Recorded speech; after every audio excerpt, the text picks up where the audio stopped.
Hello guys.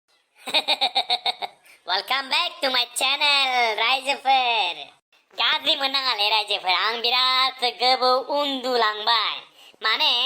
आङो लोमजानाय गगा मोननाय खिनाय हासुनाय जानानैनो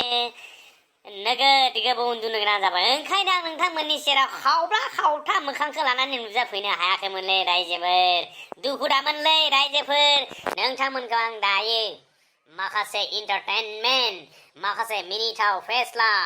फानि भिडिअफोर लाबोनानै नोंथांमोनखौ रंजाहोनो एन्टारटेनमेन्ट खालामनो थाखाय आङो ओंखारबोबाय that means I am थांखु राजा is back नेबायल' था रायजोफोर नेबायल' था रायजोफोर मोनसे खोथाखौ नोंथांमोना गोसोआव दङ ना एक्चुअली आङो माखासे सम उन्दुलांदोंमोन माखासे सम लोमजानाय गगा मोननाय बेराम जानानै आङो जग्रना दंमोन थिगानो नाथाय जेब्लानो आङो सिरि मोनखाङो जेब्लानो आं हामो बिनि उनाव आं बर' हारिमुनि जारिमिन बर' हारिमुनि आथिखालाव सोलिबाय थानाय दुखु दाहा गुवाहाटिफोराव माखासे बर' फिसाफोरा होखारजानाय बेफोरबायदि समफोरखौ नायनानैनो आङो एसे दुखुआव दङमोनलै रायजोफोर ओंखायनो आं नोंथांमोननि सेराव रंजानाय भिडिअफोरखौ लाबोनो थाखाय एसे गोब्राब जादोंमोन आंनि गोसो गोरबोआव हाबना थाबाय नालाय जिहेतु जोंनि बर' हारिनिनो बिमा बर' हारिनिनो बिफा बर' हारिनि फिसालाफोरा मालाय हारसा मानसिफोरजों फरेस्टारफोरजों सरकारनि थोननायाव होस्रांना हरजादोंमोन बेनि थाखायनो आङो जोबोद दुखु नांदोंमोन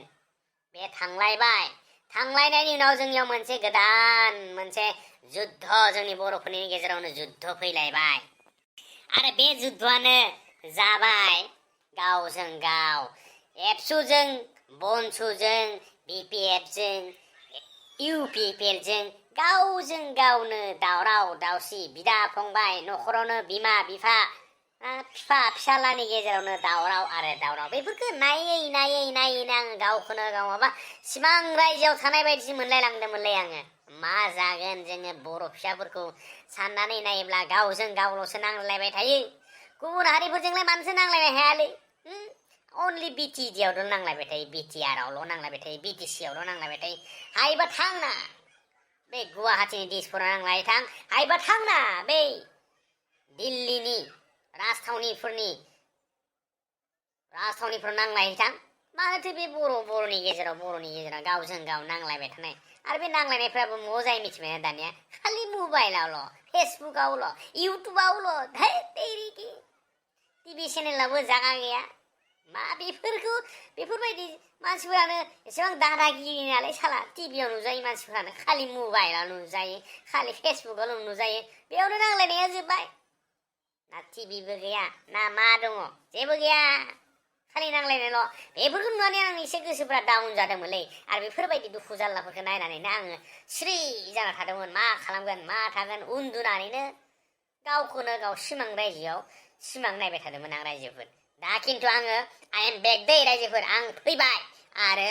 हानायसिम आं नोंथांमोनखौ एन्टारटेनमेन्ट खालामनो थाखाय आं नाजागोन रायजोफोर थियारि थादो हात्ता जात्ता थांखु राजासो माथो बेलाय आबा नोंखौलाय माथो हिनजाव गोदान लाना खारबाय होननासो बुंदों माथो मानसिफोरालाय दा साला बुरबेक सैमा बुंला दे आरो मा बुंबावनोमोन साला मानसिया लोमजानानै बेसे गोबाव न'आवनो थानो गोनां जादों साला नोंसोर जेबो खबर लायाखै बिनो साला लोगो नोंसोर हो आंखौ साला बदनाम होदो हिनजाव लाना खारदो मादो होननानै आं माथो न'आवनो दंबाय थायो हो साला नोंसोरो मालायखौ बदनाम खालामनानै खैदिन जानो नागिरदोंलै बे थाबोन हो लोगोदों बेफोरबायदि खालामोबा मा जानांगौलै दा आबा रागा जोंलायबायलै बेना नङालै मानसिफोरा बुंनायखायसो आं बुंदो दा आंबोथ' न'आव थाङाखैमोन ना आंहा बे गुवाहाटीयाव थांनायालाय नोंलाय माथो मिथिगौनो बेसे गोबाव जाखो आं गुवाहाटीयाव थांनाया मानसिफोरा बुंनायखायसो आरो नोंखौ दिनैसो नुथारदोंना ओंखायनोसो बुंदो रे आं नोंखौ मा नङाब्लाय नङासै आरो मानसिफोरासो बुंदो दा मानसिफोरासो बुंदो नों बुंबाय था साला नों दिनै बुंब्ला गाबोन सोरबा बुङोब्ला गाबोन बै सासेया बुङोब्ला बिदिनोथ' आराव जागोन ना बाथ्राफोरा